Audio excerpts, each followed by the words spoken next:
Salut à toutes et à tous et bienvenue dans ce 5e épisode en mode vidéo club de Retour à l'écran. On poursuit notre voyage dans le temps béni de la bande magnétique avec un retour sur 3 nouveaux films qui ont marqué nos années VHS. 3 films que nous avions découverts non pas en salle donc, mais en pénétrant dans ces antres de la cinéphilie qu'étaient les vidéoclubs. Dans les vidéoclubs, on faisait des rencontres. C'était vraiment des lieux d'échange passionnants, amusants aussi, enfin plein de choses. L'excitation de la découverte, c'était un peu des cavernes magiques pour nous, quoi. Puis les VHS, c'était des petits trésors, quoi. Voilà. C'était vraiment pour jouir de toutes les promesses, parce que on pouvait passer effectivement des heures à contempler chaque jaquette, à regarder les résumés. Moi, ça me faisait tout simplement rêver. Il fallait que la jaquette donne envie, en jette, que le titre soit évocateur. Quand les gamins tombaient sur une cassette qui s'appelait Le droit de tuer, ou c'était évidemment plus sexy que La Dentelière, quoi. Pour ce nouvel épisode, moi Max, je retrouve mes 2 acolytes de Retour à l'écran. Salut Mick. Salut. Et salut Tib. Salut tout le monde. On s'était arrêté à la fin du précédent épisode sur Justice sauvage, l'un des polars musclés de Steven Seagal. On redémarre cette fois avec un film d'une autre star du cinéma d'action. Alors, puisque on est dans les gros bras et justement dans ce genre de film un peu macho et tout, justement, moi je vais parler d'un de mes plus gros souvenirs de vidéo. Un film où je me suis levé, parce que mes parents m'ont interdit de le regarder, et donc je me suis levé le matin tôt pour pouvoir le voir. Et je me suis éclaté comme un fou. Et voilà, et je regretterai jamais d'avoir fait ça. Je pense que, maintenant, ils savent, je sais pas s'ils le savent ou pas, mais ça n'a pas plus d'importance, de toute façon. Ce film, c'est Emmanuel. Non, je plaisante. Non, je vais parler de Rambo. Voilà, on avait parlé de Steven Seagal, et maintenant on va parler de Sylvester Stallone. Voilà. Écoutez, qu'est-ce que je peux dire sur ce film ? Qu'est-ce qu'on peut dire ? Ce film vu et revu. Je vais vous faire un petit speech quand même, parce que si jamais il y en a qui l'ont encore pas vu, voilà. Donc c'est juste l'histoire d'un vétéran du Vietnam qui revient aux États-Unis et qui cherche un ancien camarade de régiment. Et puis, en fait, malheureusement, il va tomber sur des gens qui vont pas vouloir de lui et vont exprimer un peu leur violence par rapport à ce personnage qui représente une Amérique déchue. Et enfin voilà, il y a tout un discours, on peut y parler des heures, mais voilà, c'est un très très très grand film qui a cartonné en vidéoclub et qui a vraiment fait de Rambo ce qu'il est. C'est vraiment la vidéo qui a fait Rambo, quoi. J'aurais pas fait d'ennui à personne s'il n'y avait pas eu ce connard de flic. Ce que je voulais, c'était manger quelque chose. Ce connard m'a emmerdé, colonel. Mais t'as dû l'emmerder toi aussi, John. Eux ont versé le premier sang, pas moi. Écoute, Johnny, laisse-moi venir te chercher pour te sortir de là. Premier sang.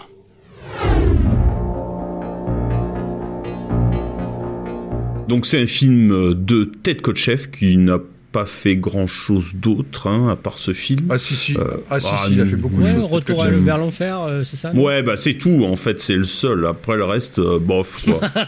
Ça a été un réalisateur de télévision aussi, il a fait beaucoup d'épisodes de Law and Order. Non, c'est quelqu'un qui a quand même une carrière. Oui, non, je dis pas qu'il a pas de carrière, mais au cinéma, c'est pas le... Il a tourné une vingtaine de films. Non, mais il a fait quelques films, mais après, Parmi les plus connus, il y a La Grande Cuisine, qui est plutôt un bon film qu'il a fait en 78. Mais c'est vrai que les 2 plus connus, et surtout le plus connu, bien sûr, c'est Rambo. Le Retour vers l'enfer aussi, c'est un film qui a eu beaucoup de succès, comme Rambo d'ailleurs en vidéoclub, et qui est un excellent film avec Gene Hackman qui monte une espèce d'équipe pour aller chercher son fils qui est prisonnier au Vietnam. Qui préfigure d'ailleurs Rambo 2 quelque part. Exactement. 7 soldats qui ont fait la guerre du Vietnam. Ils s'y sont battus et ils en sont revenus.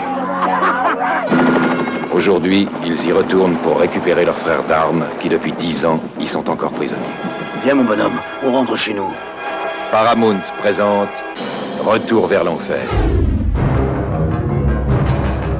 Allez, on revient sur Rambo. Donc un film qui a un petit budget de 15 millions, hein, c'est pas beaucoup. Hein, voilà. Bon, il y a plein de choses à dire. Hein, j'aime bien le casting originel, Dustin Hoffman. Et ouais, c'est quand même difficile d'imaginer Dustin Hoffman en Rambo quand même. Hein. Les producteurs, ils avaient passé en revue toutes les stars hollywoodiennes de l'époque, mais ils s'étaient focalisés sur Dustin Hoffman au départ. Ouais, non. Et puis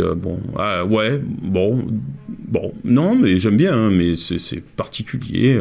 Al Pacino, Steve McQueen, Clint Eastwood, Nick Nolte, Chris Christopherson, Jeff Bridges, Robert De Niro, Michael Douglas et Terence Hill. Un truc de fou. Et oui, ils avaient envisagé Terence Hill. Ouais. Waouh, ils sont partis sur tous les trucs, quoi. Et ouais. Et pour Trotman aussi. Trotman, c'était Kirk Douglas à la base. Douglas, ouais. Qui était choisi, mais Kirk Douglas, en fait, il voulait changer pas mal de choses sur le scénar et sur son personnage, pardon. Et mais c'est Stallone qui était déjà choisi, qui a pas voulu que Kirk Douglas change des choses. Et donc, c'est pour ça qu'ils se sont rabattus. D'abord, ils se sont rabattus sur Lee Marvin. Ensuite sur Gene Hackman, et finalement ils ont pris Richard Crenna. Moi j'ai des potes qui trouvent que Richard Crenna il est un peu fade, et c'est vrai que quand tu imagines Kirk Douglas tu dis ah ouais, quand même le mec buriné et tout ça. Moi je me suis habitué à Richard Crenna, donc j'aime bien, je trouve qu'il a une humanité et tout ça. Après c'est vrai que quand tu cites des noms comme ça, Lee Marvin et tout, tu dis ouais, c'est vrai que ces gars-là ils transportent aussi autre chose, quoi. Ouais, peut-être, mais bon. Ouais, bah oui. Peut-être que Stallone, qui était vraiment au top de sa carrière à ce moment-là, et un mec comme Kirk Douglas, il avait peur que ça lui fasse de l'ombre, et donc Richard Crenna, qui était un acteur connu, mais plutôt de seconde zone, c'est un peu dur, mais en tout cas qui était un peu un second couteau par rapport à des Douglas ou des Marvin ou des Hackman, je pense que c'est plutôt dans ce sens-là. Enfin, c'était un prétexte en fait pour ne pas les avoir. Hein. Moi, je l'aime bien et c'est pareil comme toi, Mick. Je me suis habitué. Et pour moi, Trotman, ça reste Crenna dans Rambo 2 et même dans Hot Shot finalement, puisqu'il quelque part dans Hot Shot 2, pardon, il reprend plus ou moins ce personnage-là. Mais le grand écart. Je pense que c'est plus encore un des nombreux caprices de Stallone de l'époque où on peut les compter, hein, les caprices de Stallone, et je pense que ça en fait partie, quoi. Qu'est-ce qui a pris à Dieu de faire un type comme Rambo? Dieu n'a pas fait Rambo. C'est moi qui l'ai fait. Et qui êtes-vous, vous? Sam Trotman. Colonel Samuel Trotman. Nous sommes très occupés ce matin, colonel. Que puis-je faire pour vous? Je viens chercher mon poulain. Votre poulain? J'ai recruté cet homme, entraîné cet homme, et commandé cet homme au Vietnam pendant 3 ans. Je crois que ça en fait mon poulain. Je me demande pourquoi le Pentagone enverrait un véritable colonel d'actifs pour régler ça. L'armée a estimé que je pouvais vous aider. Bon, alors là, je vois pas comment. Rambo est un civil maintenant, c'est mon problème. Je ne crois pas que vous me compreniez. Je ne suis pas venu sauver Rambo de la police. Je suis venu vous sauver de Rambo.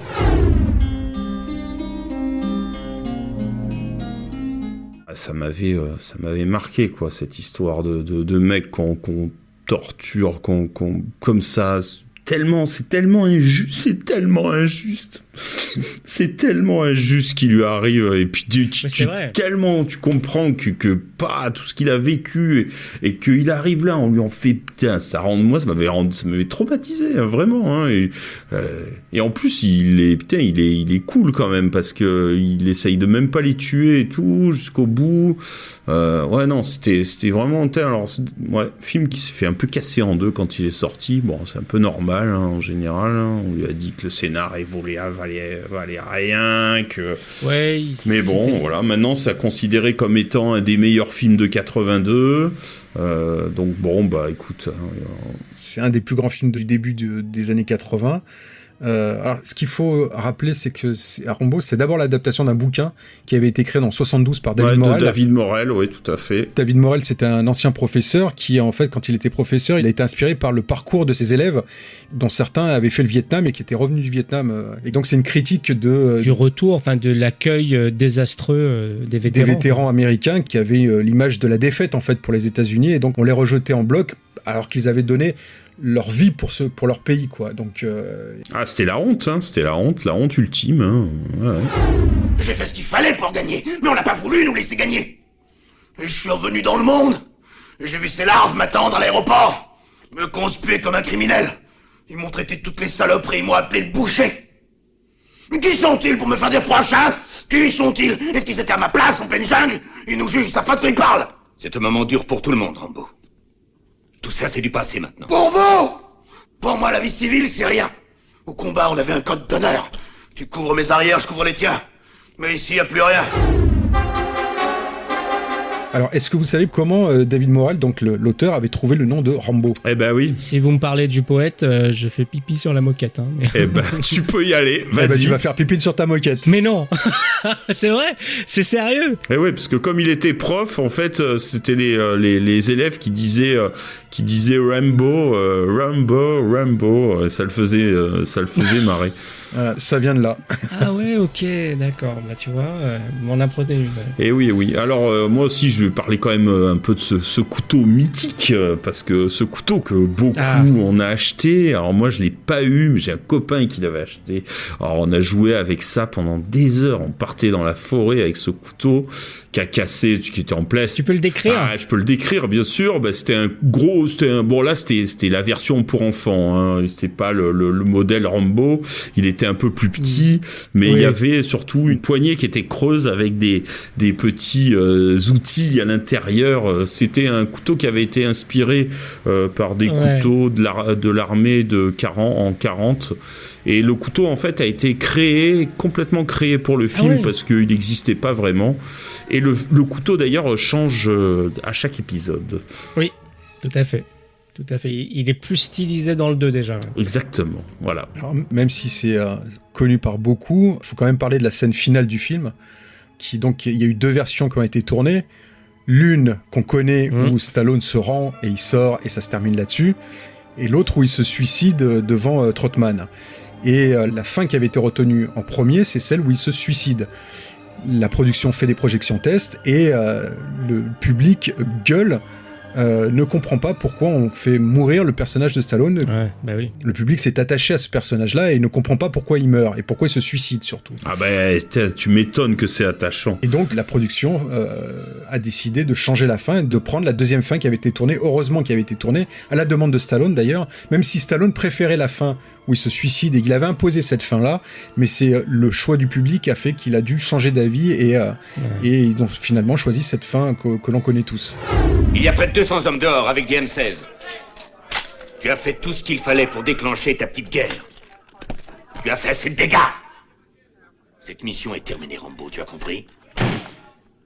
Cette mission est terminée. C'est terminé, Johnny. C'est terminé! Rien n'est terminé! Rien! Tout continue à cause de vous! C'était pas ma guerre! C'est pas ma guerre! Moi, je trouve vraiment que c'est pareil, c'est un chef-d'œuvre et tout ça. Je me souviens, la première fois que j'ai vu l'affiche, c'était un 4x3 sur le chemin, sur la route, où on allait avec mes parents pour aller faire les courses. Un soir, comme ça, on est sous la pluie, je vois l'affiche comme ça, et la tagline, c'est « Cette fois, il se bat pour sauver sa vie ». Et je me demandais de quoi il parlait. Est-ce qu'il parlait de Rocky ? Où il parlait du personnage. Il y avait un truc qui était pas clair dans mon esprit. Et quand j'ai vu le film en VHS chez Hollywood Video, c'est grosse découverte, gros kiff aussi, pareil. Je trouve que le film est vraiment incroyable. Il vieillit super bien. Les séquences d'action sont nerveuses. Je crois qu'il y a eu des problèmes avec les cascadeurs, hein. Il y a eu des blessés. Stallone lui-même qui s'est cassé 2 côtes ou plusieurs côtes quand il tombe dans les arbres, justement. Dans les arbres, ouais. Et d'ailleurs, en fait, c'est la scène était bonne, du coup ils ont gardé, c'est la scène où il se fait mal, c'est la scène qui est gardée pour le montage final. En fait, il y a exactement la même puissance d'empathie pour le personnage de Rocky que pour Rambo. Ce sont 2 personnages très différents. Mais le côté gros tas de muscles, un peu tristoun, etc. On a envie presque de lui faire un câlin. Et encore plus dans Rambo, parce qu'il est rejeté de toutes parts, il est un peu taciturne, etc. Il y a un truc qui est vraiment hyper fort. Et je comprends pourquoi le public a rejeté l'idée de ce suicide, parce que finalement, dans la trajectoire du personnage, c'est hyper frustrant s'il se suicide. Il y a une logique peut-être dans le roman, je crois que c'est dans le roman, il meurt. Hein. Ouais, il est vachement philosophe, il a vachement de recul sur tout, quoi. Il est donc ouais, c'est vrai que dans la logique, non, c'est pas. Enfin bon, maintenant c'est comme ça, donc... Après, il faut rappeler que dans le bouquin, le personnage est beaucoup plus dur, c'est-à-dire qu'il est beaucoup plus fou, il est fou. Oui, c'est-à-dire qu'il dès qu'il a les brimades, en fait, il devient complètement taré, il est beaucoup moins précautionneux finalement, si je peux m'exprimer ainsi. Oui, bah oui, là... Ouais. Quand il s'attaque aux flics, dans le bouquin, il fait pas de quartier, il tue tout le monde, il est complètement taré, et ce qui faisait que le personnage finalement était... En tout cas, on aurait eu moins d'empathie pour ce personnage s'il avait gardé la caractérisation de ce personnage tel qu'il est dans le bouquin. Et toi, Max, tu l'avais vu comment, toi, alors? Tu t'en rappelles? Moi, je me souviens très bien. Je l'avais découvert aussi en vidéo. Je l'avais loué au Vidéoclub, mais pas en VHS, en V2000, parce qu'à l'époque, j'avais un magnétoscope V2000. Donc, V2000, on en a parlé dans un précédent épisode sur des Vidéoclubs, mais pour rappel, c'était un format donc différent de la VHS. C'était un format double face, enfin de cassette double face. On pouvait enregistrer 2 films, ou 4 films même, sur une seule cassette, quand on avait des cassettes de 2x4 heures, donc j'habitais Grenoble à l'époque, comme vous d'ailleurs. C'était le seul vidéoclub V2000 à Grenoble, et le film était tellement loué, en fait, qu'au bout d'un moment, pour répondre à la demande des clients comme moi, ils avaient fait des copies.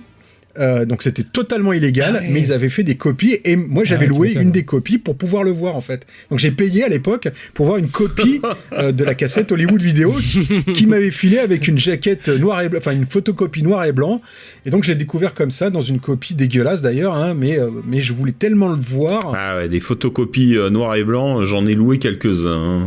C'était totalement illégal, mais honnêtement je voulais tellement le voir que voilà.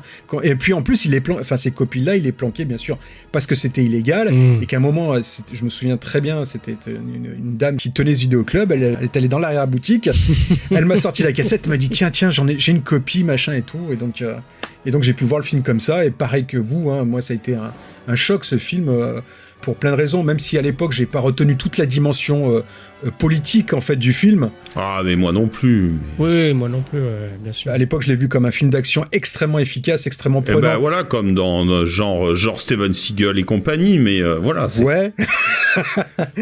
Un peu plus loin quand même.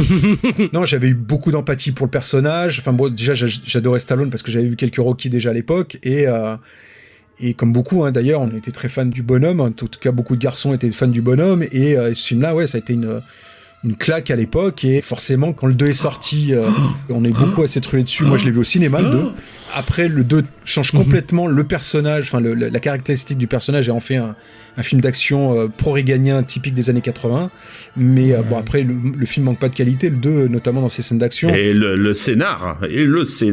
De James Cameron. Moi, le 2, j'ai du mal. Hein. J'ai vraiment 2 et 3, j'ai du mal. Hein. Ah non, moi, j'adore. Le 3, j'ai plus de mal. Mais le 2, je suis à fond.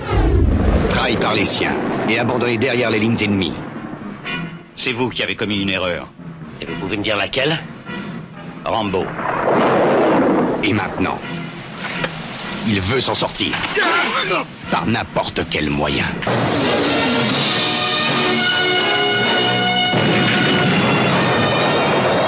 Aucun homme, aucune loi, aucune guerre ne peut l'arrêter. Sylvester Stallone est de retour dans le rôle de Rambo. Rambo 2, la mission.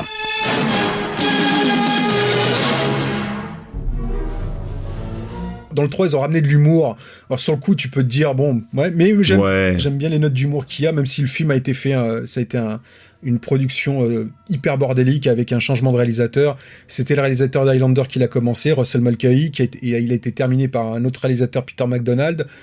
Ça fait un film un peu bancal, un peu machin, mais moi j'ai quand même une petite affection pour le 3e épisode. Ah, j'ai un bon souvenir, hein. Je garde un bon souvenir. Je l'avais vu parce que je l'avais acheté dans un magazine. Je l'avais acheté dans un magazine, il y avait le film avec le magazine, je me rappelle. Et je l'avais vu comme ça, le 3. Bah, comme le 2 aussi, je l'avais acheté comme ça en magazine. Moi je l'avais acheté dans un supermarché, le 2. Et pour compléter, parce qu'on a parlé des 3 premiers, moi j'aime beaucoup le 4. Oh, je suis fan. Et je déteste le 5. Et voilà. Pareil, et c'est même pas la peine d'en parler du 4, c'est une grosse merde. Le 5 est une grosse merde. Ouais, moi le deuxième, moi j'ai souvenir du gros tintamarre autour de la sortie parce que ça avait été un gros succès, donc ça avait été lancé en grande pompe en VHS et j'avais la cassette aussi. Mes parents me l'avaient ramené aussi du supermarché, ils avaient dû aller à un Carrefour ou un truc comme ça, ils me l'avaient ramené. Je me souviens de la jaquette avec l'ancien logo Delta Video avec les trois traits, bandes, ouais. Rambo 3. Je me souviens l'avoir vu avec mon père au cinéma. Et on avait vraiment halluciné parce que la salle était vraiment chargée en surround, le son là avec les infrabasses qui font secouer les sièges. Et il y a un moment, il y a un hélicoptère comme ça qui sort de derrière le paysage de l'Afghanistan et on entend d'abord le vrombissement de l'hélicoptère. On était là, waouh putain, le son de cette salle est incroyable. Et voilà, mais pour reboucler sur le premier, moi je trouve que le premier est génial en termes d'action. Mais le film devient exceptionnel avec la séquence de dialogue final, enfin de monologue final de Stallone qui est déchirant. Puis quand il explique que il raconte que son copain a explosé, qu'il a des morceaux de son pote sur lui, etc. Enfin tout ce qu'il a vécu, c'est hyper déchirant. On oublie, on a la figure de justement la figure de Stallone, Rambo 2, etc. Mais on oublie que le Stallone des années 70 et je pense que Rambo 1 est encore à la queue de la comète des années 70. Il n'est pas tout à fait un film des années 80. On oublie que ça a été un mec comme ça qu'on comparait à De Niro ou des gens comme ça. Hein. Et voilà, il y a des moments hyper forts, hyper touchants. Ça fait dépasser le film du simple action movie lambda qu'on a oublié depuis, quoi. Voilà, c'est ça qui fait le sel pour moi de ce film-là. Les autres scènes d'action, évidemment, mais tout ce final est génial, quoi. Ouais, je sais plus où c'est. Je parle plus à personne. Des fois, toute une journée. Toute une semaine. J'arrête de me battre.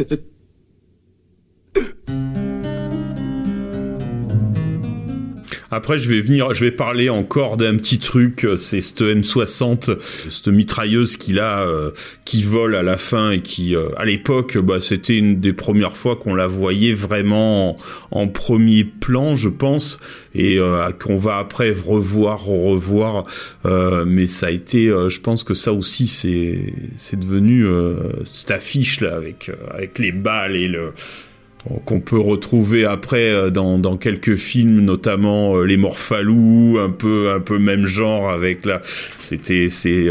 Voilà, des films italiens, les Rambo-like comme Rush. Ouais, Rush. Pour ceux qui traînaient dans les vidéoclubs aussi à l'époque et qui louaient comme moi les nanars italiens qui étaient des Rambo-like, enfin des copies de Rambo. Il y avait Rush, il y en avait d'autres comme ça, ou avec des pseudo-Stallone transalpins, et ils recopiaient la même affiche avec la même mitraillette, voilà, parce que c'était iconique. En fait, cette affiche est devenue presque toujours d'ailleurs iconique. Ah ouais. Donc il faut dire aux gens, si vous l'avez jamais vu Rambo, ce qui serait un peu probable, tout ça, mais voyez, voilà, oubliez peut-être la dimension Rambo 2 et tout ça. Regardez le premier, c'est pas du tout l'image qu'on a de Rambo 2, un peu bêta, etc. Vraiment, le film est hyper intéressant, à la fois de l'action, mais plus profond que les suites, quoi. Vraiment, c'est un vrai drame. Non, c'est un drame, c'est un vrai drame. Tout à fait. Et avec aussi un Brian Dennehy qui joue le commissaire, enfin qui joue le shérif, qui est super, tout en nuances. Un petit rôle de David Caruso aussi. L'un de ses premiers rôles. Non, puis il y a des trucs de dingue, donc regardez-le, quoi. À voir, à revoir.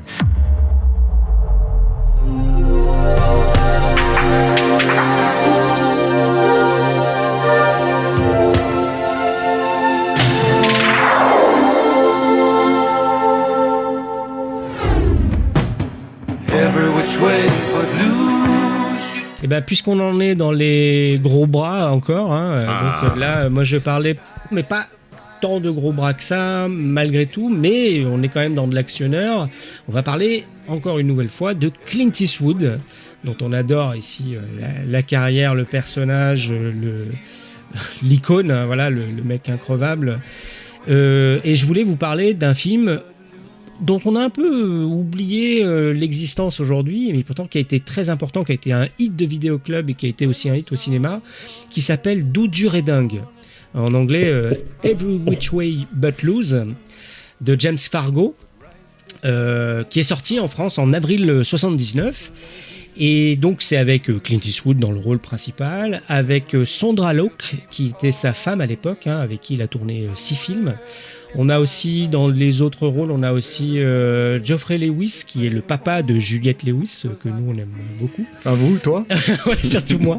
On a aussi Ruth Gordon, qui joue le rôle de Mémé, et c'est une actrice inoubliable qui a joué dans le film Harold et Maude. J'adore ce film! Ah, il est super beau, Donc on attend toujours un vrai Blu-ray, d'ailleurs. Et puis, on a aussi Clyde, l'orang-outan du film. Et c'est génial en fait. Alors, qu'est-ce que c'est Doux, dur et dingue ? Moi, je le mets un peu dans la même collection que les films de Terence Hill et Bud Spencer finalement. Il y a un peu cette dimension-là de comédie légère avec pas mal de gros mots, des choses comme ça. Alors bon, rapidement, le synopsis. Alors, j'ai pas écrit de synopsis pour le film. J'ai fait un simple copier-coller, j'avoue. Mais c'est globalement, Clint Eastwood joue Phil Beddo, qui a une passion et un don pour les bagarres. Et ça lui permet de gagner sa vie. Il participe à des combats de boxe à point nu. Et puis il est accompagné donc de Clyde, un orang-outan, et de son ami Orville, donc Geoffrey Lewis. Il tombe amoureux d'une chanteuse, Lynn, et il est poursuivi par un gang de motards, les Veuves Noires, et par 2 policiers. Philo Beddo, je crois que t'es fait aux pattes. Je te connais ? Non, mais ça va pas tarder. Voilà, et donc, bon, c'est tout ce petit monde. On est un peu dans le film légèrement road movie, très country. C'est une sorte de film un peu à la Cours après moi, shérif. Tout à fait. Ouais, parce que d'ailleurs, le film a été écrit à la base pour Burt Reynolds, en fait. Et puis finalement, je ne sais pas pour quelle raison, et ils l'ont proposé à Clint Eastwood. Et Clint Eastwood était hyper emballé, mais en même temps, il avait un peu peur de faire une vraie comédie, parce qu'il a déjà fait des trucs un peu légers ou tout ça, mais là, une vraie comédie presque poète-poète, entre guillemets, il l'avait jamais fait. Donc, il a été voir son pote Burt Reynolds, avec qui il tournera bien plus tard Haut les flingues, pour lui donner des conseils sur comment se positionner, etc. Et voilà, et en fait, ça cartonne, il y a un truc hyper marrant, il y a cette dimension ironique de Clint qu'on connaît aujourd'hui, et qui vient de ce film-là, en fait. L'ironie était moins forte chez Dirty Harry, ou des trucs comme ça, il y en avait, bien sûr, mais le vraiment second degré presque comique, cette fibre-là éclate vraiment dans Doux, dur et dingue. Apparemment, si on tient compte de l'inflation, c'est son plus gros succès en salle à Clint, ce film-là. Donc ça a donné une suite qui s'appelle Ça va cogner en français, qui est sortie en 1980, qui est réalisée par le cascadeur Buddy Van Horn, qui réalisera aussi La dernière cible, etc. par la suite. En fait, voilà, le film, c'est un peu comme Cours après moi, shérif, dont Max, vous avez déjà fait un express. C'est hyper marrant, ça se regarde en famille. Moi je l'ai découvert comme ça en famille chez ma grand-mère avec mes cousins, etc. On se l'est mis en boucle, c'était hyper drôle. Après quand le 2 est sorti, on se les envoyait aussi le week-end d'après, parce que le singe nous fait marrer, parce qu'il y a des gros mots, parce que les motards sont improbables. Il y a des dialogues super drôles avec un mec qui à un moment qui arrive, qui montre le tatouage de la Veuve Noire à Clint Eastwood qui joue les bêtas, qui dit l'autre tu dis tu sais ce que c'est ça, et puis Clint Eastwood il dit un tatouage ? Tu vois ça ? 2 tatouages. Ce gars-là, il me les casse. Laisse foutre. C'est pas une façon de dire merci quand on vient de te payer une bière. Demande l'addition. Tiens, je vais aller les remercier dehors comme ils le méritent. C'est ce genre de vanne-là qu'on retrouverait dans un Terence Hill, Bud Spencer, que je trouve très bon enfant. Et c'est top, quoi. Et donc... Ruth Gordon, là, qui joue dans Harold et Maude, elle joue le rôle d'une mémé avec son fusil, là, c'est improbable, c'est vraiment hyper attachant, tous les personnages sont attachants, c'est très bien écrit. Dites, la vieille, où est Philo Beddo ? J'en sais rien et ça m'est égal. Ôtez-vous de ma véranda avec cet engin, ici c'est une propriété privée. Vous n'êtes pas très hospitalière. Hospitalité, mon cul. Les garçons n'auraient pas dû s'en aller en laissant une femme de mon âge toute seule, sans défense. C'est impensable. Et c'est dégueulasse. quelque part, le film disparaît un peu des radars. C'est-à-dire que maintenant, comme Clint Eastwood est canonisé, grande ponte hollywoodienne, ce qu'il mérite totalement, on oublie aussi des films, des films comme ça un peu plus mineurs, légers. Ouais, plus légers, etc. Alors qu'en fait, ça a une importance dans sa carrière et surtout, c'est hyper attachant, quoi. Vous l'avez vu, vous ? Moi, j'ai pas loué, je l'avais pas loué, mais j'ai vu. En fait, je me rappelle pas parce que c'est le genre de film qui fait partie de ma vie, mais je sais pas comment il est rentré dedans. Je sais pas, j'ai dû voir ça à la télé un soir. Et puis après, j'ai dû l'enregistrer, revoir ça régulièrement.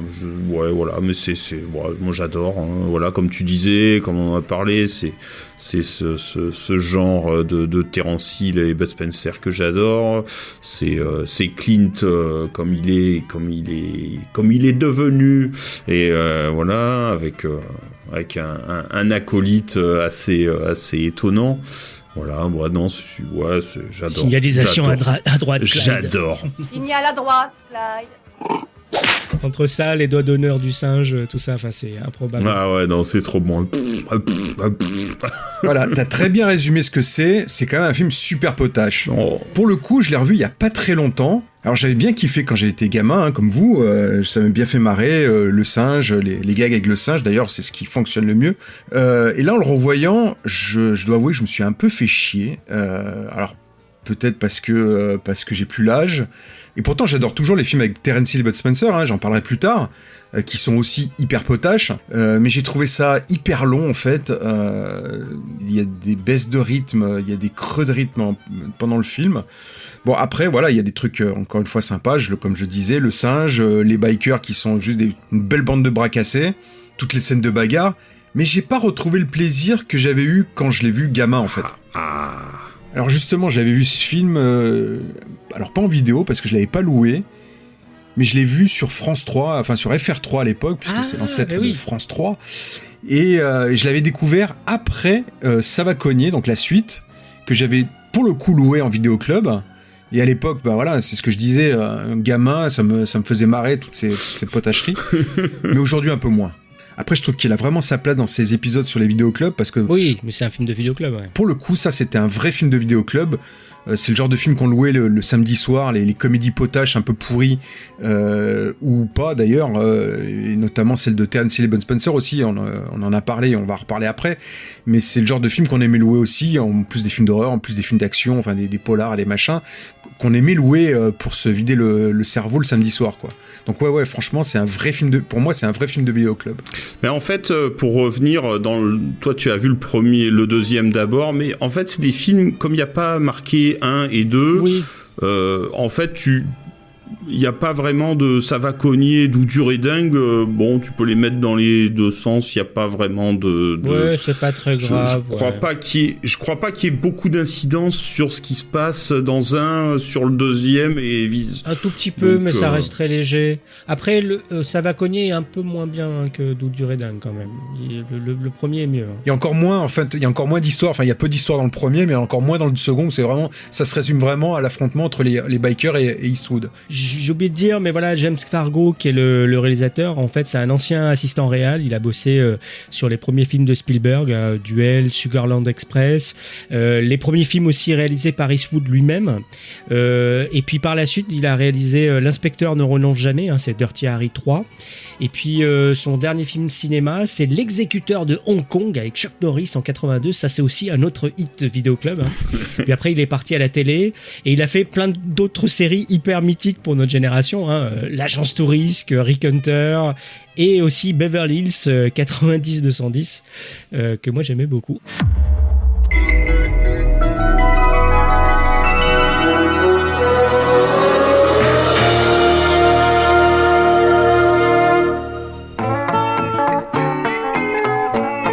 Eh ben, moi, je crois que Max, tu as ton petit fil rouge transition déjà toute trouvée. Ah, mais complètement, parce que vous avez parlé longuement de Terence Hill et Bud Spencer. Et on va en parler longtemps encore. Parce que, encore une fois, dans les comédies qu'on aimait louer un samedi soir en famille, il y avait toujours régulièrement un Terence Hill et Bud Spencer. Évidemment. Et celui dont je vais vous parler, c'est peut-être mon préféré. Ouais. C'est Deux super flics, qui est sorti en 77. C'est le premier film qu'ils ont tourné à Miami, parce qu'après ils se sont installés à Miami et ils ont beaucoup tourné là-bas, et c'est le premier donc qu'ils ont tourné dans cette ville américaine. Et c'est la 11e collaboration du duo, c'était le 11e film qu'ils faisaient ensemble. Alors de Superflic, ça parle de quoi ? Pas évident. Hein. Si, il y a une histoire. Oui, non, c'est vrai, en plus, c'est vrai. Non, c'est vrai. Pour la résumer assez rapide, donc c'est deux mecs fauchés, un peu paumés, qui cherchent du boulot sur les docks de Miami. Et quand ils arrivent là-bas, ils se retrouvent au milieu d'une bagarre et ils se font virer des docks. Donc ils sont totalement fauchés. Dès qu'on en parle, on est mort de rire. Je sais pas si tu vois. C'est un truc de fou. On est déjà en train de se refaire les dialogues. Et puis ils se disent bon, on est fauchés, on est tous les deux. Qu'est-ce qu'on fait ? Bah tiens, on va faire un hold-up. Sauf que quand ils débarquent pour ce qui pensait être l'arrière-boutique d'un supermarché pour piquer la caisse, en fait, ils tombent sur un commissariat. À ce moment-là, la police de Miami fait une campagne de recrutement pour avoir de nouveaux policiers.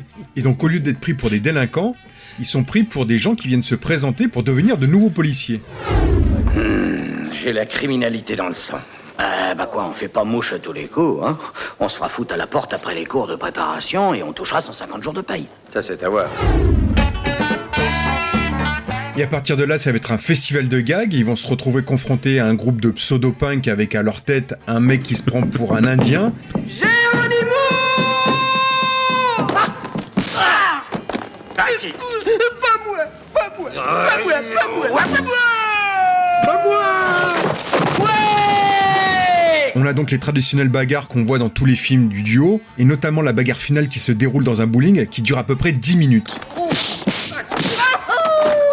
Alors bon, moi c'est un film que j'aime beaucoup, c'est une vraie madeleine parce que voilà, c'est un film que j'ai vu enfant, que j'avais loué, qu'ensuite j'ai revu, il repassait très très très régulièrement sur la 5, dans Feu la 5, une chaîne de télévision qui n'existe plus aujourd'hui, et c'est un film qui passait tous les 2-3 mois, et à chaque passage on le regardait et on se racontait les scènes le lendemain parce que ça nous faisait marrer, les bagarres, les dialogues, et surtout dans ce film là il y a des dialogues absolument absolument fameux. Taille. Mes ongles. Non, tes mesures. Extra large. Pointure. Pied plat. 49,5 large. 49,5. Bah dis donc, c'est plus des pieds, c'est des péniches. Il y a aussi une scène de bagarre dans un bar qui est absolument inoubliable. L'estropié. Oh, les mains, estropiés. Mais je peux pas. Regardez, si je lève les mains, je vais me casser la gueule. Ah, c'est marrant ça. Montre-nous. C'est un film qui dure 2 heures, faut pas l'oublier, mais ça passe super vite parce que ça va à une vitesse folle. C'est un enchaînement de gags, de bagarres, de conneries qui sont absolument hilarantes et bon, c'est très très con. Voilà. Mais on n'est pas dans du grand cinéma, dans de la grande comédie, mais c'est quel kiff. Et encore aujourd'hui, je prends toujours le même kiff. Ah ouais, moi aussi. C'est génial, mais les dialogues, non, la VF, j'ai jamais vu en VO, mais la VF est impayable. Il y a plein de trucs très très très marrants, cartoonesques, tout ça. Mais pareil, pour moi, c'est aussi un des meilleurs Terence Hill et Bud Spencer. En revanche, il y a 1 an ou 2, je l'ai montré à mes enfants.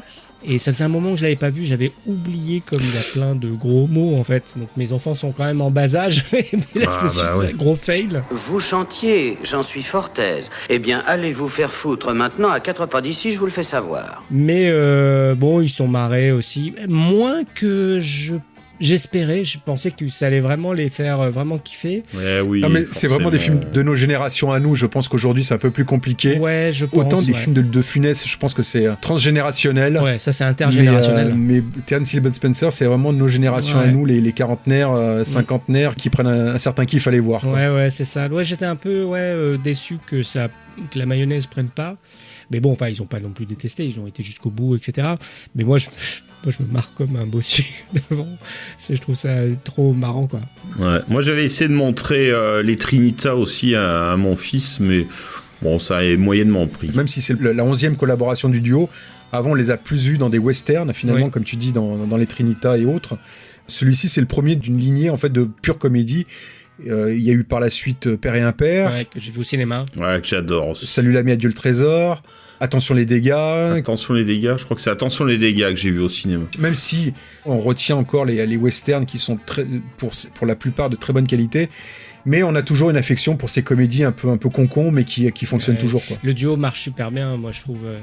Je sais pas, l'association des deux, c'est miraculeux, quoi. C'est vraiment Laurel et Hardy avec Terence Hill qui est toujours le plus smart des deux, mais finalement Bud Spencer, il est pas si bête que ça, tout ça. C'est difficile de passer à côté. Enfin, quand on a vécu les années 70-80, gamins comme nous, forcément, c'est des figures incontournables. Tout le monde connaît ça. On referme les portes de notre vidéoclub sur ce film symbole des années VHS, mais on se retrouve très vite pour un nouvel épisode avec un retour sur le génial Sens de la vie des non moins géniaux Monty Python, le glaçant Chromosome 3 de David Cronenberg et Maniac Cop, premier opus de la trilogie réalisée par William Lustig.